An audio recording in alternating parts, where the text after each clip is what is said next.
The courtroom buzzed with the low hum of whispers, polished shoes clicking against marble floors as people shuffled into their seats. The chandeliers above threw golden light across the room, but it couldn't mask the tension hanging in the air. Everyone had come expecting another ordinary case, a day where the wealthy and powerful walked out untouched, while the poor walked out crushed. But no one knew that this day would be different. At the very back, a woman sat alone. Her dress was simple, worn at the edges, the kind of fabric that spoke of years of scrubbing floors and stretching pennies. Her hands were folded tightly in her lap, the skin roughened by years of work. Her name was Clara, a maid who had spent most of her life serving families who barely knew her name. And yet, she was here, at the center of a storm that none of them could see coming. At the opposite side of the room, the wealthy Harpers entered, heads held high, dripping in arrogance. Their diamonds glittered, their laughter rang louder than decorum should allow. They looked at Clara and smirked, nudging one another, as if she were a joke written just for their amusement. "Can you believe this?" whispered Victoria Harper, her voice cutting like glass. "A maid in court? What's she going to do, dust the judge's bench?" Laughter rippled through their group, a cruel echo that filled the chamber.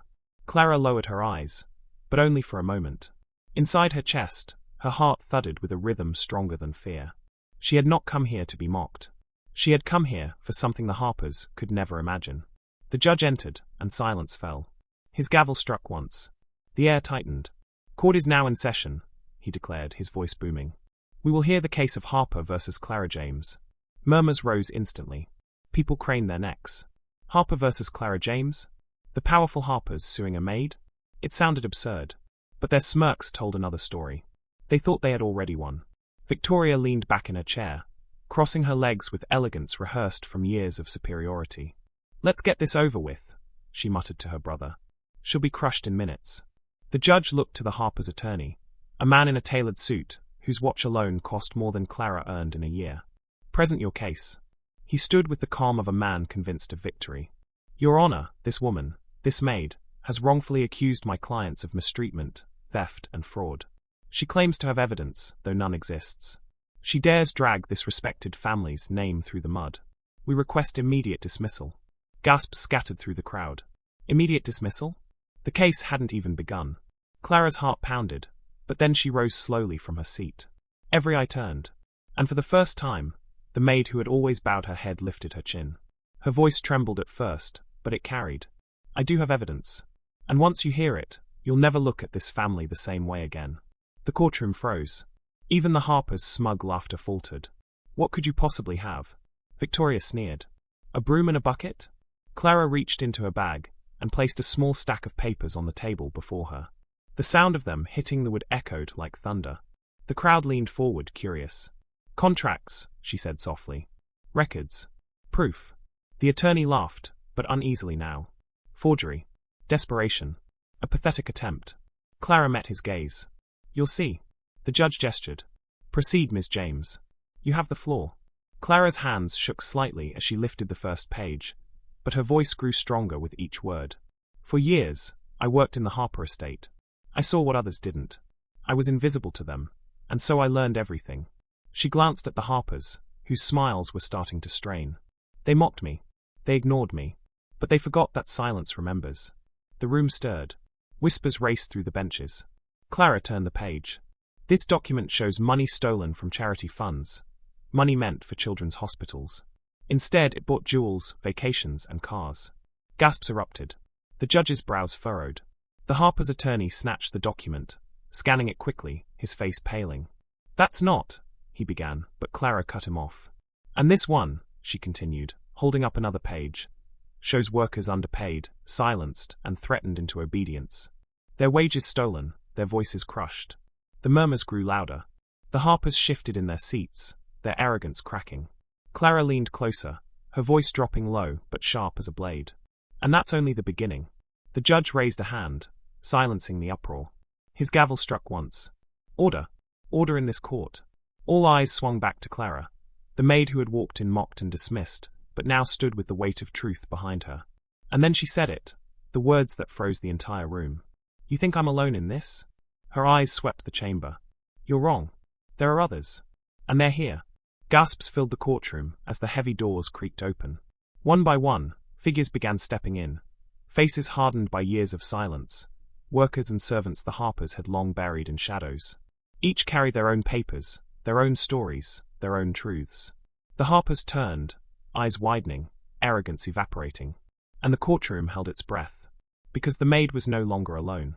She had brought an army of voices with her.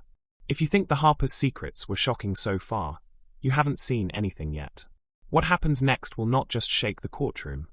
It will destroy everything they've built. Stay with me, because the real storm hasn't even begun.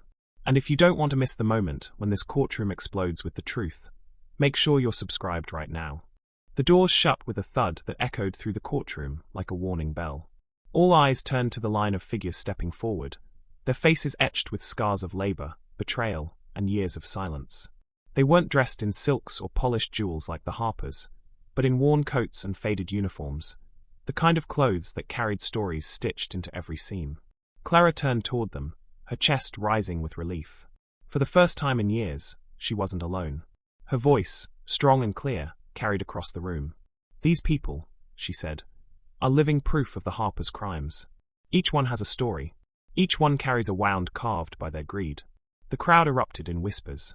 Journalists scribbled furiously, cameras clicked, and even the judge leaned forward, suddenly more attentive. Victoria Harper's painted lips curled into a sneer. This is ridiculous. These are nobodies. Workers, servants, nobodies. You expect anyone to believe their words over ours. But her voice wavered, betraying her fear. A tall man stepped forward from the group. His shoulders were bent from years in the mines the Harpers once owned, his hands scarred and calloused. He placed a folder on the judge's bench with a weight that seemed heavier than paper. I was there, he said, his voice gravelly. We worked 12 hours a day. Promised wages never came. And when we asked, when we begged, they sent men to silence us. I still remember the night my friend didn't come home. Gasps filled the chamber. The man's eyes glistened with a pain he had buried for decades. The Harpers shifted in their seats. Charles Harper's booming voice tried to regain control. Lies. All of it. These are bitter people, failures trying to blame their misfortune on success. But the next woman stepped forward before he could finish. She held up a faded photograph of a child thin and sickly. Her voice cracked. My son needed treatment. The Harpers' charity promised to pay for it. But they pocketed the money. He died before his 7th birthday. The courtroom fell silent, the weight of her words pressing against every chest. Even the judge's stern face softened, his gavel trembling in his hand. Clara's eyes burned, but she didn't look away. She whispered, more to herself than anyone, this is their truth. The Harper attorney slammed a fist on the table. Your Honor, this is irrelevant. Emotional stories meant to distract from the facts. This woman is manipulating them. But Clara stood tall. No, she said firmly. They silenced us for years. Tonight, we will be heard. The room erupted in cheers and gasps. A wave of energy that seemed to break the Harpers' iron grip on the courtroom. The judge pounded his gavel. Order. I will have order. But it was too late. The tide had shifted. Clara looked directly at Victoria. You called me a maid. A nobody. But you forgot one thing. Nobodies remember everything. And tonight, the nobodies are the ones holding the truth. The audience broke into applause before the judge silenced them again. Still, the Harpers refused to crumble. Charles leaned forward, his voice dropping low but venomous. Do you think this ends here? Do you think anyone will take the word of peasants over ours? We own this city. We own the courts. We own the truth. But his confidence cracked when the tall man spoke again. Not this time. You don't own me anymore. And then, Clara did something no one expected. She reached into her bag and pulled out a small flash drive, holding it up for everyone to see. The room froze. This, she said slowly, her hand steady, contains the files. Transactions. Recordings. Every theft. Every fraud. Every threat. It's all here. Gasps filled the air. Reporters stood, craning to see. Victoria's face went pale. That's impossible. You couldn't have. I was invisible to you, Clara interrupted, her voice sharp. While you mocked me, I listened. While you ignored me, I watched. And while you laughed at me, I gathered everything you tried to hide. The Harpers' attorney lunged forward. That evidence is inadmissible. It's stolen, it's fabricated, it's... But the judge raised his hand, his tone firm. It will be examined. The Harpers erupted in protests, their voices clashing in panic. But the sound was drowned out by the growing roar of the crowd, voices rising like a storm about to break. And then, the judge's gavel slammed. This court will recess. When we return, we will review this evidence. The room shook with noise, journalists shouting, the crowd buzzing, the Harpers trembling. Clara lowered the flash drive to her side, her heart racing. But just as she turned to sit, a man in the back of the courtroom rose quietly. His face was unfamiliar, his suit expensive, his eyes cold. He spoke in a low, chilling voice that cut through the chaos. "Careful, Clara. Truth has a price." The courtroom stilled, the words sinking like stones in water. Who was this man? Why did his voice carry the weight of a threat? Clara's fingers tightened around the flash drive. For the first time, a shiver crawled down her spine. Because even as she fought to expose the Harpers, it seemed there were darker forces waiting in the shadows. The doors creaked open again, and two men in dark coats slipped out silently, their eyes never leaving Clara. The crowd didn't notice, but Clara did, and she realized this battle was far from over. The truth was out, but someone wanted to bury it again, and they would stop at nothing. If you thought the Harpers were the only villains in this story, you're wrong. Because what just entered this courtroom is bigger, darker, and far more dangerous. Stay with me, because the real fight has only just begun. And if you want to be here when the next secret explodes, subscribe right now so you don't miss it. The recess bell echoed like a warning. The crowd poured into the marble hallways, buzzing like hornets shaken from their nest. Reporters shouted, cameras flashed, voices collided in a storm of chaos. But amid the noise, Clara stood still, the flash drive pressed against her palm like a burning coal. Every step she took, she could feel eyes on her. Heavy, watchful, dangerous. The two men in dark coats were gone, but the memory of their gaze lingered. Clara. She turned. It was the tall man from earlier, the miner with the scarred hands. His eyes were tired, but steady. You did something brave in there. But bravery draws wolves. Clara swallowed, lowering her voice. You saw them too, didn't you? The men in the back. He nodded grimly. Not Harper's men. Different kind. Worse. The kind you don't see until it's too late. Before Clara could respond, a young journalist darted up, her notebook clutched to her chest. Ma'am, is it true you worked for the Harpers for 20 years? That you have evidence no one's ever seen before? Can you tell us what's on that drive? Flashes of light burst as other reporters crowded closer, shouting questions, shoving microphones toward her. Clara felt the air grow thin, the walls close in. Then, from across the hall, a familiar voice rang out. Step back. Give her space. It was Elijah. His presence cut through the crowd like a blade, calm but commanding. He pushed through, placing a steady hand on Clara's shoulder. Don't speak here. Not now. The journalists groaned in frustration as he guided her down a side hallway, away from the roar. The miner followed close, his watchful eyes never leaving the shifting crowd behind them. When they were alone, Elijah finally spoke. You've put yourself in the center of the storm. That drive is more dangerous than you realize. Clara frowned. Dangerous to them, maybe. But it's the truth. It has to be told. Elijah's gaze sharpened. The Harpers aren't the only ones who don't want the truth out. That man who spoke in the courtroom? I know his face. He's not Harper blood. He's worse. His name is Langston Hale. The name dropped heavy in the air. Clara didn't recognize it, but the miner stiffened. Hale, he muttered. The financier? The man who pulls strings behind half the companies in this city. Elijah nodded grimly. The Harpers are puppets compared to him. If he's here, it means your fight just became something much bigger. Clara felt her breath catch. For a moment, she wanted to drop the drive, to walk away, to disappear. But then she remembered the maid Victor mocked, the photograph of the dying boy, the scarred hands of the miner, and she tightened her grip. No, she said firmly. If he's involved, that means the rot goes deeper. That means the truth matters even more. Elijah studied her face. Then slowly he nodded. Then you'll need protection. Real protection. Before Clara could respond, a shrill scream tore through the hallway. They turned. Down the corridor, chaos erupted. Reporters scattered, security guards shouted, and through the smoke of a suddenly triggered fire alarm, Clara saw two men in dark coats charging toward her. Her blood ran cold. Elijah moved instantly, pulling her back as the miner stepped forward, blocking the path. One of the men lunged, a flash of steel glinting in his hand. The miner caught his wrist, the two struggling violently, slamming into the marble wall. Clara stumbled back, clutching the drive to her chest. The second man advanced, his eyes fixed on her. Give it to me, he growled, his voice low and cold. Now. Clara's legs shook, but something in her refused to yield. She lifted her chin, her voice trembling but strong. You'll have to kill me first. The man's eyes darkened. He raised the blade. But before it fell, a sharp crack split the air. The man froze. Slowly, he turned his head.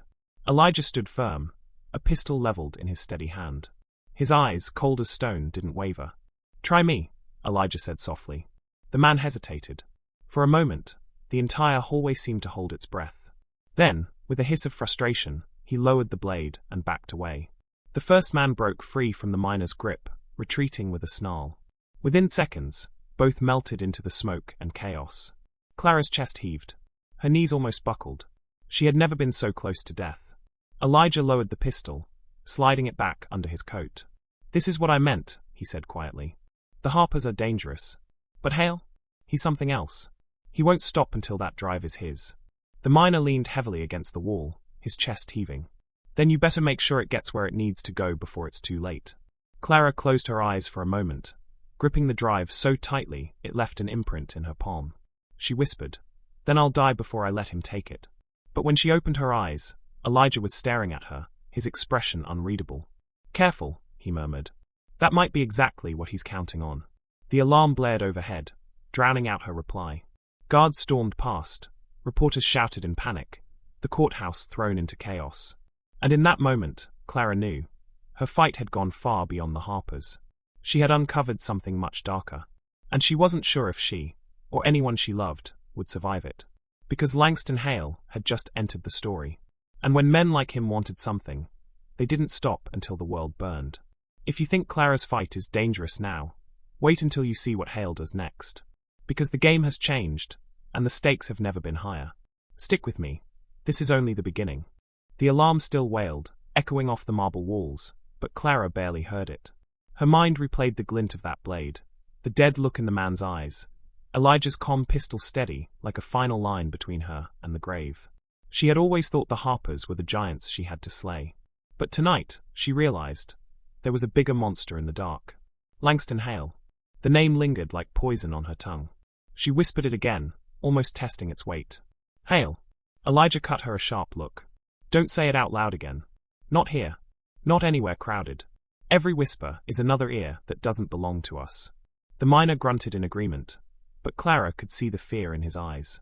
These were men who had faced hardship, broken bones, debts, poverty, but the name Hale had shaken them both. That alone told her enough. They hurried out of the courthouse through a back exit. Rain had begun to fall, slicking the streets in silver. Clara pulled her shawl tighter, but even the storm couldn't wash away the dread tightening in her chest. At the corner, a black car idled. Elijah stopped.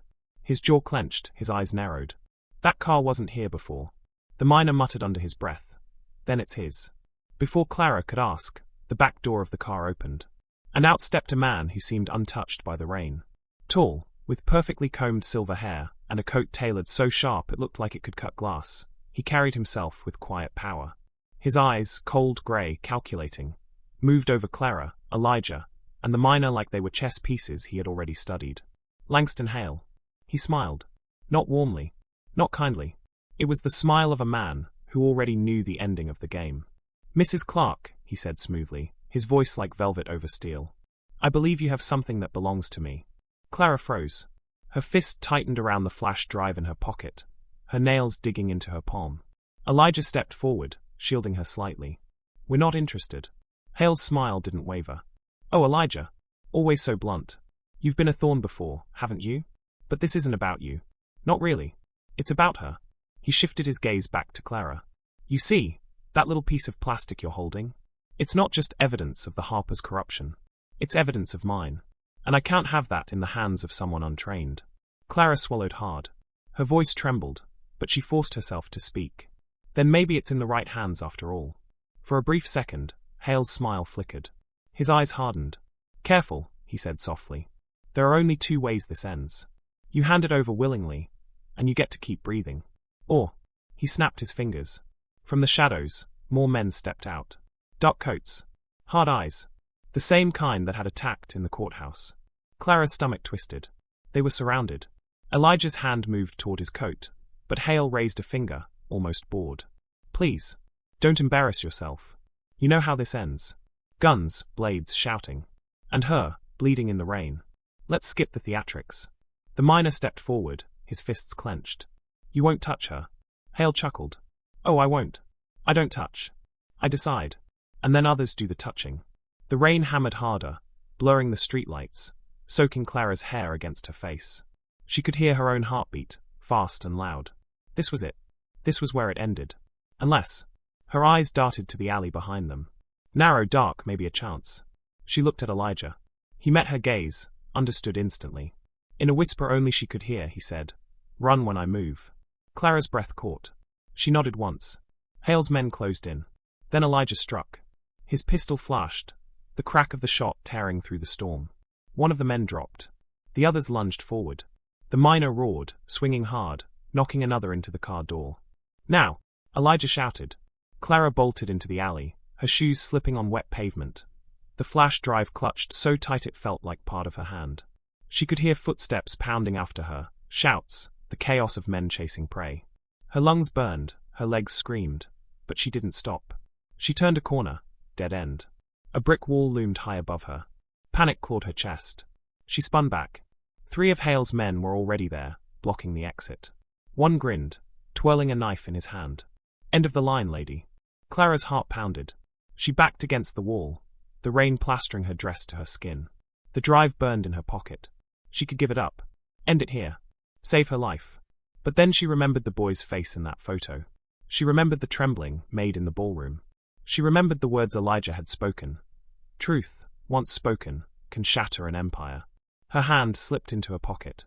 She pulled the drive out, holding it up. You want it? She said, her voice trembling but fierce. Then come take it. The men stepped closer, knives glinting.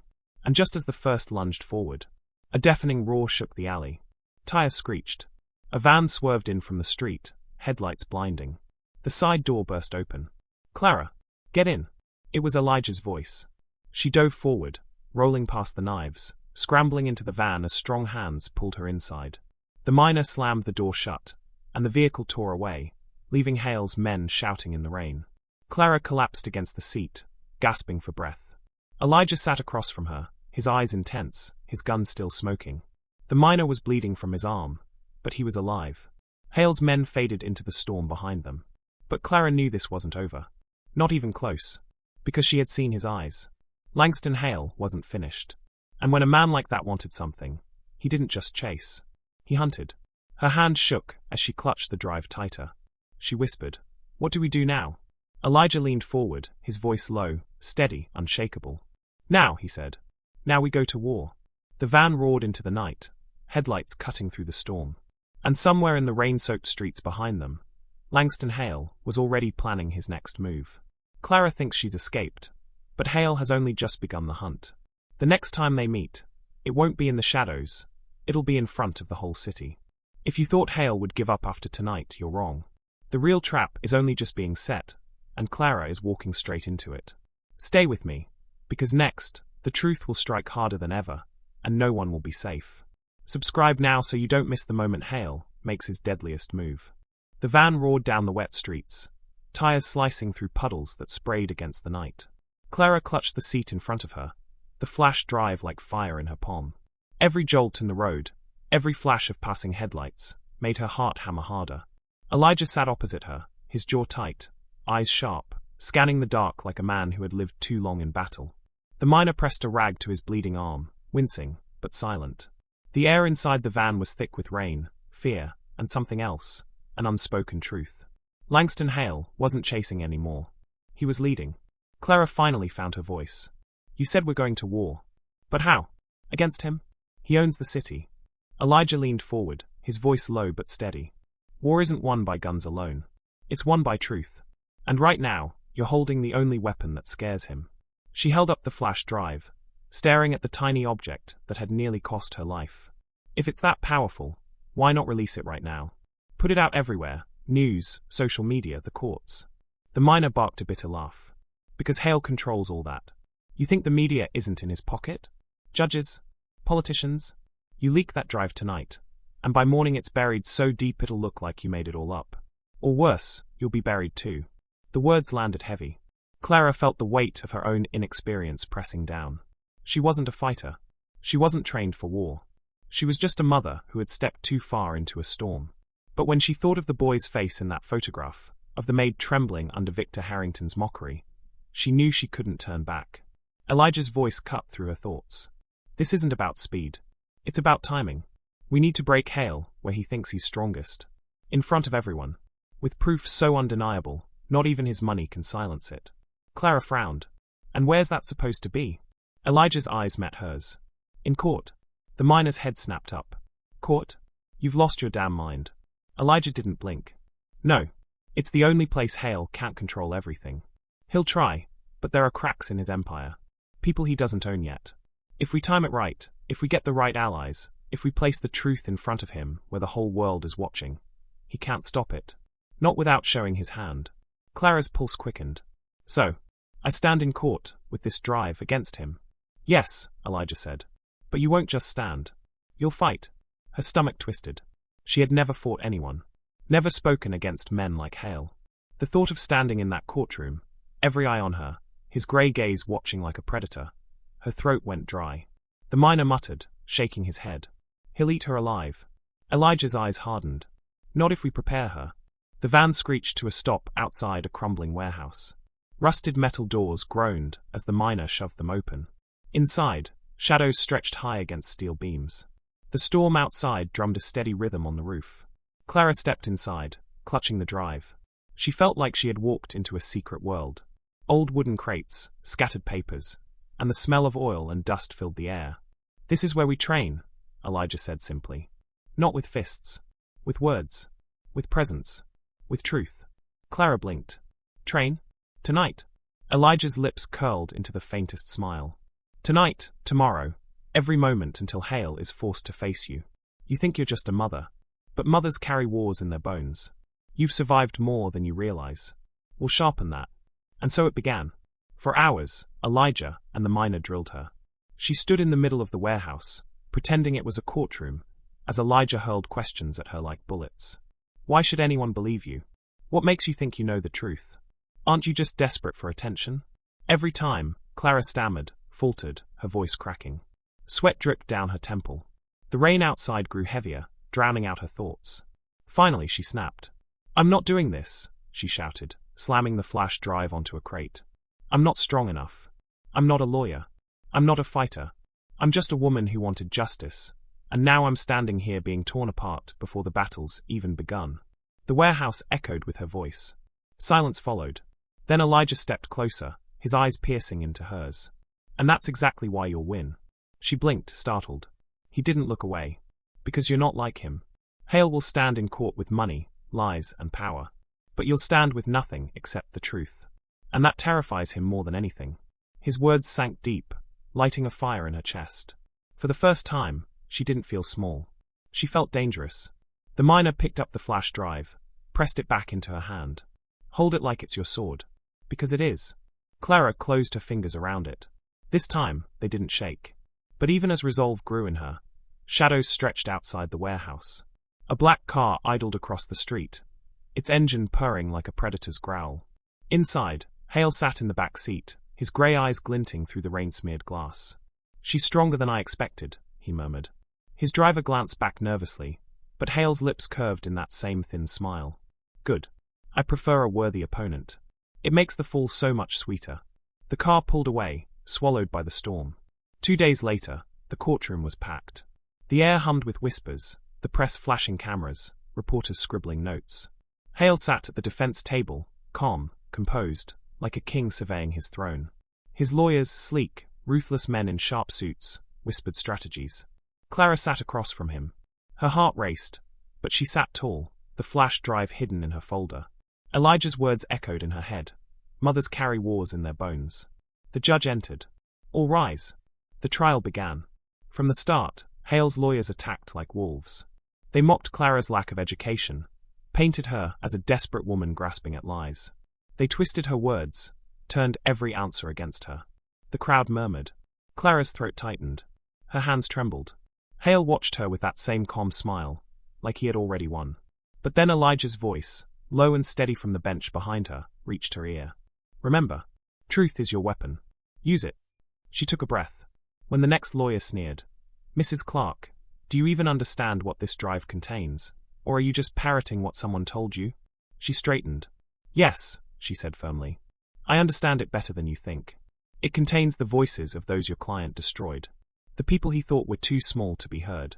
And today, their voices will echo in this courtroom. Gasps rippled through the room. Hale's smile faltered just slightly. For the first time, Clara saw him blink. But the battle was only beginning. Hour after hour, the courtroom became a war zone. Lawyers struck with words like blades. Clara countered with truth, with fire that grew sharper each time she spoke. Elijah nodded from the benches. The miner clenched his fists, willing her to keep standing. And then, just when Clara thought she was gaining ground, the trap sprung. Hale's lawyer stood, holding up a stack of papers. Your Honor, we have evidence that Mrs. Clark has fabricated her claims. These documents prove she has financial motives, debts, and personal vendettas against Mr. Hale. She is not a victim. She is an opportunist. The room erupted in gasps. Cameras flashed. Reporters scribbled furiously.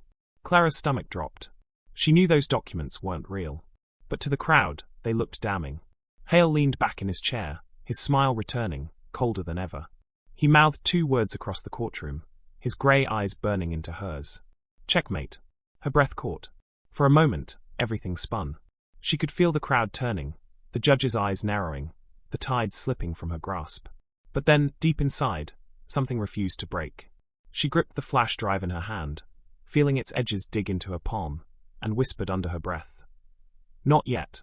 She rose slowly, turning to face the judge, the jury, the press. Her voice rang out steady, carrying through the courtroom. These papers are lies. Just like every brick of Langston Hale's empire. And I can prove it. Not tomorrow. Not someday. Right now. She held up the flash drive. The entire room froze. This, she said, her voice sharp as lightning, is the truth. And when I open it, every mask in this room will fall. The judge leaned forward, eyes wide. The reporters surged. Hale's smile vanished. For the first time, true panic flickered across his face. And as the courtroom erupted, Clara walked toward the evidence table, the drive glowing like a torch in her hand. But just as she reached the computer, the lights went out. Darkness swallowed the courtroom. Screams filled the air. And somewhere in the black, a single gunshot cracked like thunder. The courtroom plunges into chaos. Hale's men have made their move. But who was the target of that gunshot? You thought Hale's power stopped at lies? Think again. The courtroom has become a battlefield, and Clara is standing at the center of it. Don't miss what happens when the lights come back on. Subscribe now, because the next moment changes everything. The doors shut with a thud that echoed through the courtroom like a warning bell. All eyes turned to the line of figures stepping forward, their faces etched with scars of labor, betrayal, and years of silence. They weren't dressed in silks or polished jewels like the Harpers, but in worn coats and faded uniforms, the kind of clothes that carried stories stitched into every seam. Clara turned toward them, her chest rising with relief. For the first time in years, she wasn't alone. Her voice, strong and clear, carried across the room. These people, she said, are living proof of the Harpers' crimes. Each one has a story. Each one carries a wound carved by their greed. The crowd erupted in whispers. Journalists scribbled furiously, cameras clicked, and even the judge leaned forward, suddenly more attentive. Victoria Harper's painted lips curled into a sneer. This is ridiculous. These are nobodies. Workers, servants, nobodies. You expect anyone to believe their words over ours. But her voice wavered, betraying her fear. A tall man stepped forward from the group. His shoulders were bent from years in the mines the Harpers once owned, his hands scarred and calloused. He placed a folder on the judge's bench with a weight that seemed heavier than paper. I was there, he said, his voice gravelly. We worked 12 hours a day. Promised wages never came. And when we asked, when we begged, they sent men to silence us. I still remember the night my friend didn't come home. Gasps filled the chamber. The man's eyes glistened with a pain he had buried for decades. The Harpers shifted in their seats. Charles Harper's booming voice tried to regain control. Lies. All of it. These are bitter people, failures trying to blame their misfortune on success. But the next woman stepped forward before he could finish. She held up a faded photograph of a child thin and sickly. Her voice cracked. My son needed treatment. The Harpers' charity promised to pay for it. But they pocketed the money. He died before his 7th birthday. The courtroom fell silent, the weight of her words pressing against every chest. Even the judge's stern face softened, his gavel trembling in his hand. Clara's eyes burned, but she didn't look away. She whispered, more to herself than anyone, "This is their truth." The Harper attorney slammed a fist on the table. "Your Honor, this is irrelevant. Emotional stories meant to distract from the facts. This woman is manipulating them." But Clara stood tall. "No," she said firmly. "They silenced us for years. Tonight, we will be heard." The room erupted in cheers and gasps, a wave of energy that seemed to break the Harpers' iron grip on the courtroom. The judge pounded his gavel. "Order! I will have order." But it was too late. The tide had shifted. Clara looked directly at Victoria. "You called me a maid, a nobody. But you forgot one thing. Nobodies remember everything. And tonight, the nobodies are the ones holding the truth." The audience broke into applause before the judge silenced them again. Still, the Harpers refused to crumble. Charles leaned forward, his voice dropping low but venomous. "Do you think this ends here? Do you think anyone will take the word of peasants over ours? We own this city. We own the courts. We own the truth." But his confidence cracked when the tall man spoke again. "Not this time. You don't owe me anymore." And then, Clara did something no one expected. She reached into her bag and pulled out a small flash drive, holding it up for everyone to see. The room froze. "This," she said slowly, her hand steady, "contains the files. Transactions. Recordings. Every theft. Every fraud. Every threat. It's all here." Gasps filled the air. Reporters stood, craning to see. Victoria's face went pale. "That's impossible. You couldn't have." "I was invisible to you," Clara interrupted, her voice sharp. "While you mocked me, I listened. While you ignored me, I watched. And while you laughed at me, I gathered everything you tried to hide." The Harper's attorney lunged forward. "That evidence is inadmissible. It's stolen, it's fabricated, it's—" But the judge raised his hand, his tone firm. "It will be examined." The Harpers erupted in protests, their voices clashing in panic. But the sound was drowned out by the growing roar of the crowd, voices rising like a storm about to break. And then, the judge's gavel slammed. "This court will recess. When we return, we will review this evidence." The room shook with noise, journalists shouting, the crowd buzzing, the Harpers trembling. Clara lowered the flash drive to her side, her heart racing. But just as she turned to sit, a man in the back of the courtroom rose quietly. His face was unfamiliar, his suit expensive, his eyes cold. He spoke in a low, chilling voice that cut through the chaos. "Careful, Clara. Truth has a price." The courtroom stilled, the words sinking like stones in water. Who was this man? Why did his voice carry the weight of a threat? Clara's fingers tightened around the flash drive. For the first time, a shiver crawled down her spine. Because even as she fought to expose the Harpers, it seemed there were darker forces waiting in the shadows. The doors creaked open again, and two men in dark coats slipped out silently, their eyes never leaving Clara. The crowd didn't notice, but Clara did, and she realized this battle was far from over. The truth was out, but someone wanted to bury it again, and they would stop at nothing. If you thought the Harpers were the only villains in this story, you're wrong. Because what just entered this courtroom is bigger, darker, and far more dangerous. Stay with me, because the real fight has only just begun. And if you want to be here when the next secret explodes, subscribe right now so you don't miss it.